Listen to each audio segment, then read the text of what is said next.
F'indirizz b'saħħtu f'Nelli li mmarka l-eluq tal-Konferenza tal-Partit Laburista, il-Prim Ministru u mexxej Laburista Robert Abela ta' direzzjoni ċara tal-mod kif il-Partit Laburista se jibqa' jġeddet il-pajjiżna.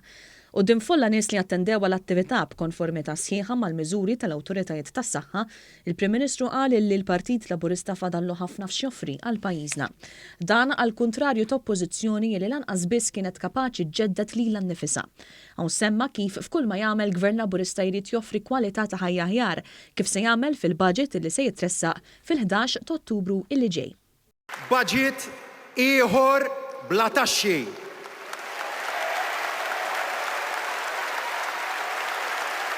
Budget ieħor li se jwieżen lil miwwaqa lura. Budget ieħor li se joffri tama ġdida liż-żgħażagħ. Budget ieħor li se jerġa' jżid il-pensjonijiet.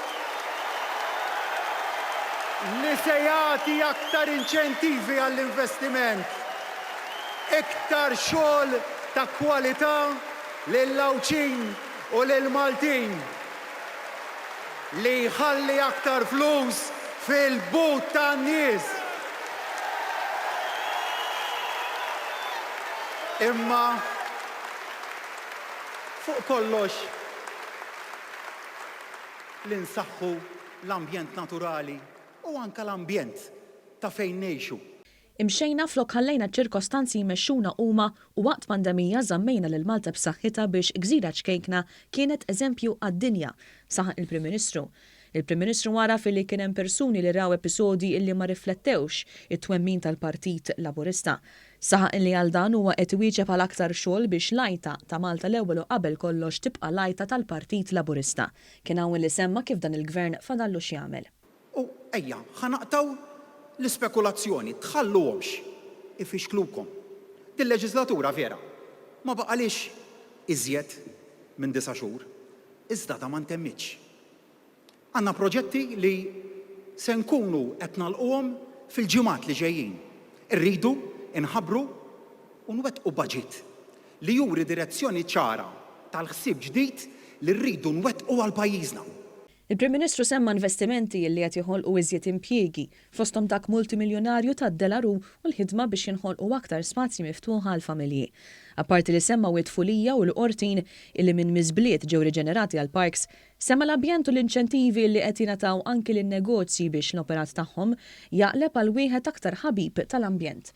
Dr. Abela qal li bħalma saret qabża fl-ekonomija, fis-saħħa, fl-infrastruttura, hekk ukoll se ssir qabża fl-ambjent biex ikollna Malta isbaħ u aktar nadifa għan-nies tal-lum u tal-ġenerazzjonijiet futuri. Fl-MFCC il-Prim Ministru imbagħad tkellem dwar tema li jeħtieġ li jkollna diskussjoni dwarha, dik ta' trasport tal-massa. Saħaq li bħala poplu wieħed matur irridu niddiskutu kif se nimmodernizzaw pajjiżna u jekk hux lesti jkollna bidla fil-mod kif ngħixu fosthom dwar l-użu tat-trasport. Kien hawn li semma l-istudji dwar it-trasport tal-massa. Għandna bħala Gvern l-istudji dwar trasport tal-massa lesti u se npoġġuhom għad-diskussjoni. Iva, pjan għal sistema ta' metro taħt l-art tal-Malta li jista' iġib rivoluzzjoni fil-mod kif jaħdem it-trasport pubbliku. Però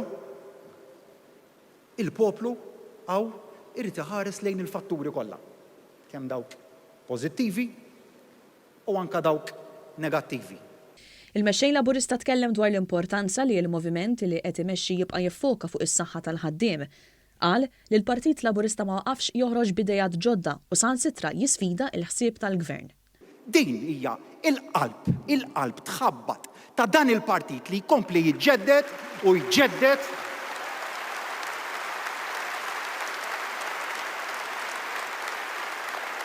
għax aħna nemnu f'pajjiżna. Nemnu f'Malta. U rridu nkomplu nagħmlu l-ġid. Għalhekk inġeddu Malta flimkien. B'ton ta' wieħed qalbu tħabbat mal-poplu l-Prim Ministru Robert Abela tkellem dwar il-ġustizzja soċjali u semma kif irid jara ta' wara jimxu l-qudiem pass aktar maġġel u għalhekk se jħaddan politika li timbotta iktar lil dawk li qegħdin lura. Pajjiż ġust f'kollox, fil-ġustizzja, fl-ekonomija, fl-ambjent. fil-ġustizzja soċjali. Din hija Malta tal-futur.